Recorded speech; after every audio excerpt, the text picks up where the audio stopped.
السلام علیکم ورحمۃ اللہ وبرکاتہ۔ ناظرین، آج ایک بہت ہی زیادہ اہم مسئلے کو لے کر حاضر ہوا ہوں۔ اس مسئلے کے اندر عام طور سے لوگ غلطی میں مبتلا ہیں، اس لیے اس کو بغور تفصیل سے ملاحظہ فرمائیں۔ سوال یہ ہے کہ کیا سارے گھر والوں کی طرف سے ایک قربانی کافی ہے؟ آج کل لوگ یہ سمجھتے ہیں کہ اگر گھر کے کسی بڑے آدمی نے، گھر کے بزرگ نے، گھر کے ذمہ دار نے قربانی کر دی تو گھر کے تمام لوگوں کی طرف سے، گھر کے باقی تمام ممبران کی طرف سے قربانی ادا ہو جائے گی۔ اور کچھ لوگ دلیل میں ترمذی شریف کی روایت کو پیش کرتے ہیں،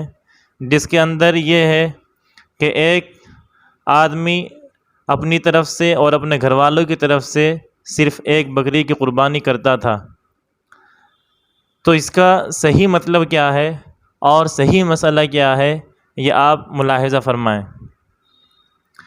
تو صحیح مسئلہ یہ ہے کہ ہر صاحب نصاب عاقل بالغ مسلمان کے ذمے قربانی کرنا واجب ہے۔ اگر ایک گھر میں متعدد چند صاحب نصاب افراد ہوں تو ایک قربانی سارے گھر والوں کی طرف سے کافی نہیں ہوگی، بلکہ گھر میں رہنے والے ہر صاحب نصاب شخص پر الگ الگ قربانی کرنا لازم ہوگی، کیونکہ حدیث شریف میں آتا ہے، ابو ہریرہ رضی اللہ تعالیٰ عنہ سے روایت ہے کہ اللہ کے رسول صلی اللہ علیہ وسلم نے ارشاد فرمایا کہ جو شخص صاحب حیثیت ہونے کے باوجود قربانی نہ کرے وہ ہماری عیدگاہ کے قریب بھی نہ آئے۔ اس حدیث سے ثابت ہوتا ہے کہ ہر صاحب نصاب پر مستقل علیحدہ قربانی کرنا واجب ہے۔ دوسری وجہ یہ بھی ہے کہ قربانی ایک عبادت ہے، لہٰذا دوسری عبادات نماز، روزہ، حج، زکوٰۃ کی طرح قربانی بھی ہر مکلف کے ذمے الگ الگ واجب ہوگی۔ اس کے علاوہ رسول اللہ صلی اللہ علیہ وسلم کا عمل مبارک بھی یہ تھا کہ آپ صلی اللہ علیہ وسلم اپنی قربانی الگ فرمایا کرتے تھے اور اپنی بیویوں کی طرف سے، ازواج مطہرات کی طرف سے الگ قربانی فرمایا کرتے تھے، اور آپ صلی اللہ علیہ وسلم کی صاحبزادی، آپ صلی اللہ علیہ وسلم کی ڈاٹر حضرت فاطمہ رضی اللہ تعالی عنہا کی قربانی مستقل طور پر ہوتی تھی۔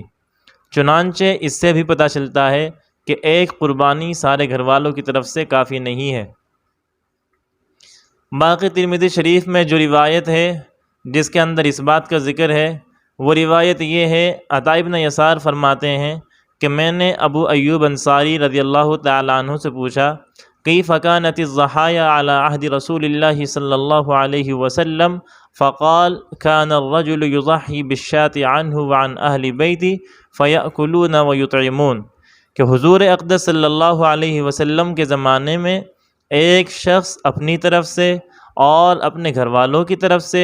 ایک بکری کی قربانی کرتا تھا، اور اسی بکری سے خود بھی کھاتا اور دوسروں کو بھی kھلاتا تھا۔ اب اس حدیث کا صحیح مطلب کیا ہے؟ امام ابو حنیفہ رحمۃ اللہ علیہ کے نزدیک یہ حدیث ثواب میں شرکت پر محمول ہے، یعنی اس حدیث سے یہ بات ثابت ہوتی ہے کہ اگر کوئی آدمی اپنی طرف سے ایک بکری کی قربانی کرے اور اس کے ثواب میں اپنے ساتھ سارے گھر والوں کو شریک کر لے تو یہ جائز ہے۔ اس کی مثال، ایگزامپل یہ ہے کہ ایک مرتبہ رسول اللہ صلی اللہ علیہ وسلم نے ایک مینڈھا اپنی طرف سے قربان فرمایا اور دوسرا مینڈھا قربان کر کے فرمایا، ھذا عمن لم یضحی من امتی، یعنی میں یہ قربانی اپنی امت کے ان لوگوں کی طرف سے کر رہا ہوں جو قربانی نہ کر سکیں۔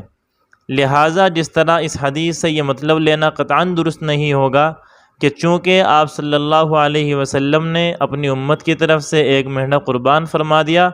اس لیے اب امت کے ذمے سے قربانی ساقط ہو گئی، بلکہ مطلب یہ ہوگا کہ آپ صلی اللہ علیہ وسلم نے ثواب میں ساری امت کو اپنے ساتھ شریک کر لیا۔